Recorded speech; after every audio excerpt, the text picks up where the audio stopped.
ఓం నమ శివాయ. అందరికీ నమస్కారం అండి. 2025 జూలై 6వ తేదీ తొలి ఏకాదశి రాబోతుంది.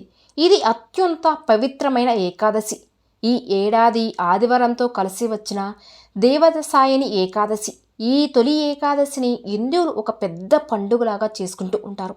ఉపవాసాలు ఉంటారు. భక్తితో గుళ్ళకు వెళ్తూ ఉంటారు. విష్ణుమూర్తిని పూజిస్తారు. తొలి ఏకాదశి రాగానే ఇల్లు తోరణాలు కట్టి అలంకరించుకుని బాగా సెలబ్రేట్ చేసుకుంటూ ఉంటారు. అయితే ఎంతో పవిత్రమైన ఈ తొలి ఏకాదశి రోజున మీ తలరాతన మారాలి అంటే కేవలం ఈ చెట్టును తాకండి చాలు. మీకు మహారాజయోగం పడుతుంది.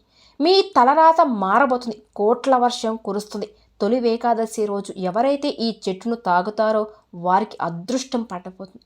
వారికి దోషాలు మొత్తం ఈ రోజుతో పోతాయని, తెలిసి తెలియక చేసిన జన్మల పాపాలన్నీ కూడా కోటి జన్మల పుణ్యం వస్తుంది. పట్టిందల్లా బంగారం అవుతుంది. విష్ణుమూర్తి అనుగ్రహంతో సకల ఐశ్వర్యాలు సిద్ధిస్తాయి అని శాస్త్ర పండితులు చెప్తూ ఉన్నారు. అయితే ఈ తొలి ఏకాదశి రోజున ఏ చెట్టును తాకడం వల్ల విశేష లాభాలు కలుగుతాయి అనే విషయాన్ని ఈ వీడియో ద్వారా మనం వివరంగా తెలుస్తున్నాం. ఎంతో ప్రాముఖ్యత ఉన్న తొలి ఏకాదశి పండుగకు, అది తెలుగు సంవత్సరంలో అన్ని పండుగలను వెంటబెట్టుకుని వచ్చే తొలి ఏకాదశి, ఆషాఢ శుద్ధ ఏకాదశిని తొలి ఏకాదశి అంటారు. సంవత్సరం మొత్తం మీద 24 ఏకాదశులు వస్తాయి. ప్రతి నెల కృష్ణపక్షంలో ఒకటి, శుక్లపక్షంలో ఒకటి, మొత్తంగా 2 ఏకాదశులు వస్తాయి. ఏకాదశి అంటే 11 అని అర్థం. మనకు ఉన్నటువంటి 5 జ్ఞానేంద్రియాలు, 5 కర్మేంద్రియాలు, వీటిని పనిచేయడం అయినా మనసు కలిపితే 11. ఈ 11 ముఖ్యంగా పనిచేసే సమయమే ఏకాదశి. ఆషాఢ మాస ఏకాదశిని తొలి ఏకాదశిగా జరుపుకుంటూ ఉంటారు. దీనిని సరైన ఏకాదశి, పదమ ఏకాదశి అని కూడా అంటారు. ఈ రోజు నుంచి శ్రీ మహావిష్ణు క్షీరాబ్దిలో శేషపాను పైన శయనిస్తాడు. అందుకే దీన్ని శయన ఏకాదశి అని కూడా అంటారు. పంచభూతాలు, సూర్యచంద్రులు, గ్రహాలు పరస్పర సంబంధాన్ని, గమనాన్ని బట్టి ఇది ప్రకృతిలో జరిగే మార్పుకు సంకేతంగా చెప్పవచ్చు. ఉత్తర దిశగా ఉన్న సూర్యుడు ఈ రోజు నుండి దక్షిణ దిశకు వాలుతున్నట్టుగా కనిపిస్తాడు. అంటే సూర్యుడు దక్షిణ వైపుకు మరలినట్టు ఈ రోజు నుంచి దక్షిణ ప్రారంభం సూచిస్తుంది. తొలి ఏకాదశి అనేది ఎంతో ప్రాముఖ్యతను కలిగిన పండుగ. తొలి ఏకాదశిని మన భారతదేశంలో ప్రజలందరూ ఎంతో ఆనందంగా జరుపుకుంటూ ఉంటారు. ఈరోజు ఎవరి ప్రాంత ఆచారాల ప్రకారం వారు పూజలు చేసుకుంటూ ఉంటారు.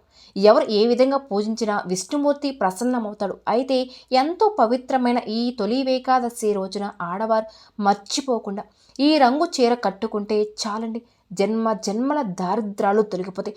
దీర్ఘ సుమంగళి యోగం కలుగుతుంది. మాంగళ్యం చల్లగా ఉంటుంది. భర్తకు ఆరోగ్యంతో పాటు సకల ఐశ్వర్యాలు కూడా సిద్ధిస్తాయి. అష్ట ఐశ్వర్యాలు, భోగ భాగ్యాలు కలుగుతాయి. అంతేకాకుండా తొలి ఏకాదశి రోజున ఈ రంగు చీర కట్టుకుంటే కష్టాలు అనేవి దరిదాపులకు కూడా రావు.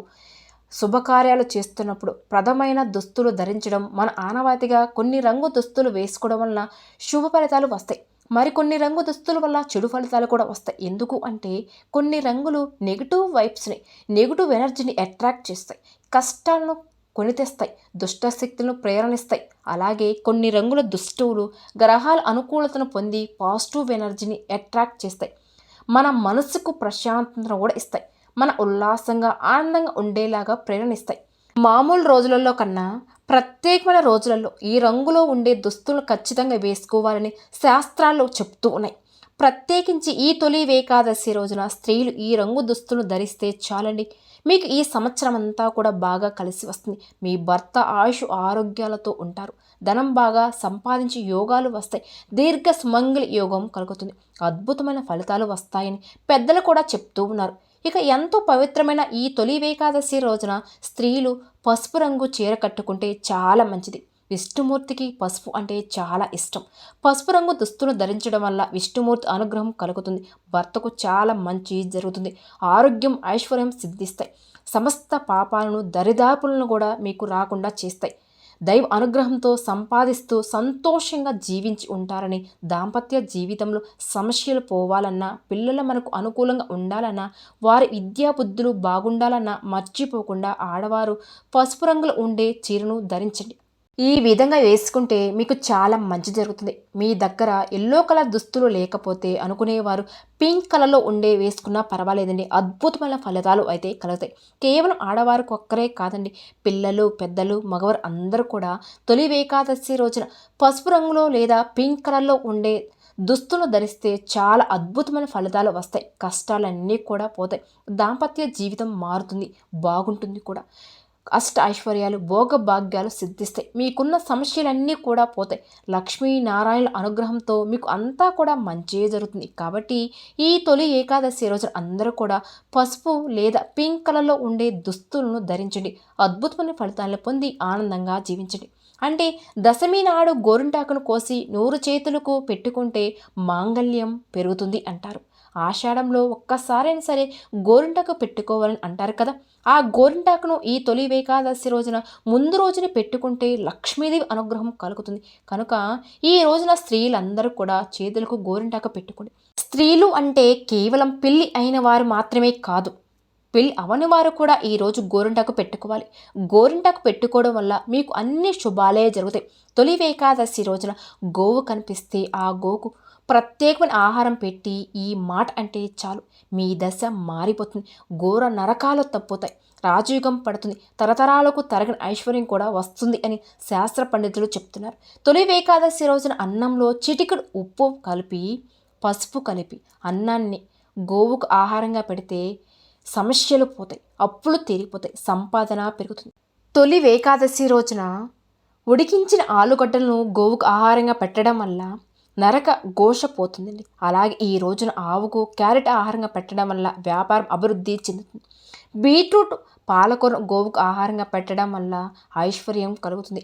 తొలి ఏకాదశి రోజు గోవుకు దోసకాయ ఆహారంగా పెట్టడం వల్ల శత్రువులు మిత్రులు అవుతారు. టమాటాను ఆహారంగా పెట్టడం వల్ల వివాహ ప్రాప్తి కలుగుతుంది. తొలి ఏకాదశి రోజున బియ్యం పిండిలో బెల్లం కొంచెం నీరు కలిపి ముద్దలాగా చేసి గోవుకు ఆహారంగా పెట్టడం వల్ల మానసిక ప్రశాంతత పెరుగుతుంది. అలాగే నానబెట్టిన కందులను గోవుకు ఆహారంగా పెట్టడం వల్ల మనలో ఉన్న కోపం తగ్గుతుంది.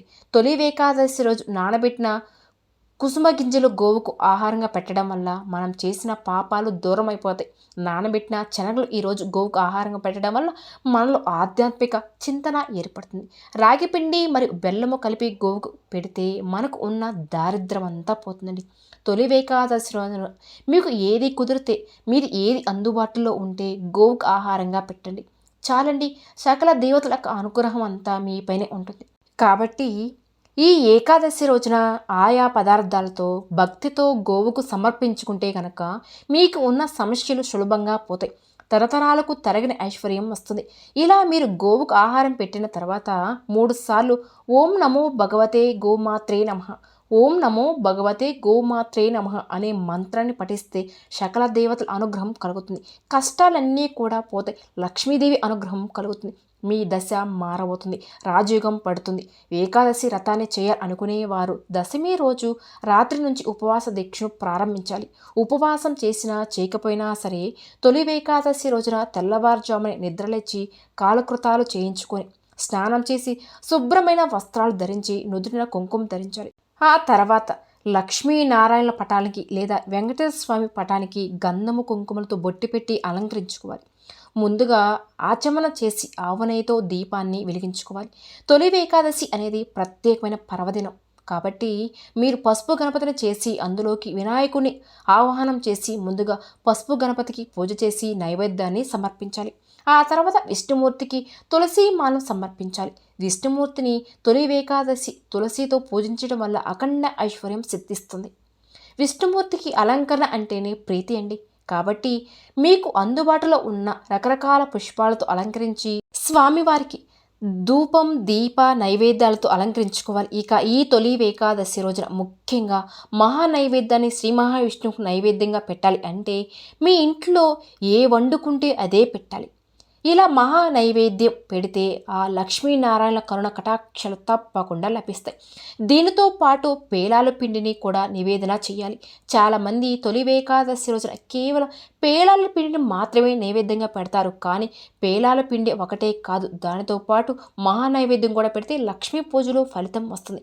మీకు ఉండే కష్టాలన్నీ కూడా తొలగిపోతాయి, దారిద్ర్యం అంతా కూడా వదిలిపోతుంది. అంటే మీరు ఇంట్లో వండుకునే అన్నము, కూర, పప్పు ఇలా మీరు ఏది వండుకుంటే అవి మొదటిగా మీరు గిన్నెలో తీసుకుని వెళ్ళి నివేదన చేయండి. ఆ తర్వాత ఆహారాన్ని ప్రసాదంగా స్వీకరించి తినండి.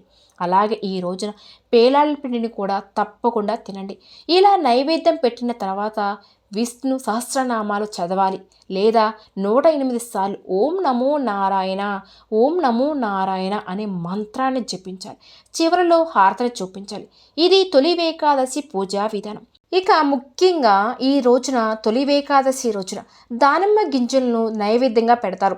దానిమ్మ చెట్టు మీద లక్ష్మీనారాయణులు నివాసం ఉంటారని శాస్త్రం చెప్తుంది. దానిమ్మ పండులోని గింజలను లక్ష్మీదేవి పండుగగా వరిస్తారండి. దానిమ్మ చెట్టు కూడా దేవత వృక్షమే. ఎవరైతే ఇంటి దగ్గర దానిమ్మ చెట్టు పెంచుతారో వారి ఇంట్లో లక్ష్మీనారాయణులు వెళ్ళవేళలా కొలువై ఉంటారు. అటువంటి వారి ఇంట్లో ఎలాంటి కష్టాలు ఉండవు. ముఖ్యంగా ధనానికి కొరత అనేదే రాదు. ఎవరి ఇంటి దగ్గర దానిమ్మ చెట్టు ఉంటే వారి ఇంట్లో దరిదాపుల్లోకి కూడా దుష్ట శక్తులు రావు. కనుక అందరూ కూడా ఇంటి దగ్గర దానిమ్మ మొక్కను పెంచుకోవడానికి ప్రయత్నించండి.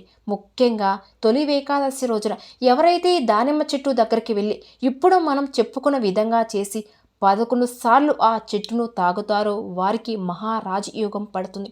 కాబట్టి ప్రతి ఒక్కరు కూడా తొలి ఏకాదశి రోజున ఈ చెట్టును తాకండి. లక్ష్మీనారాయణ అనుగ్రహంతో అష్ట ఐశ్వర్యాలు పొంది ఆనందంగా జీవించండి.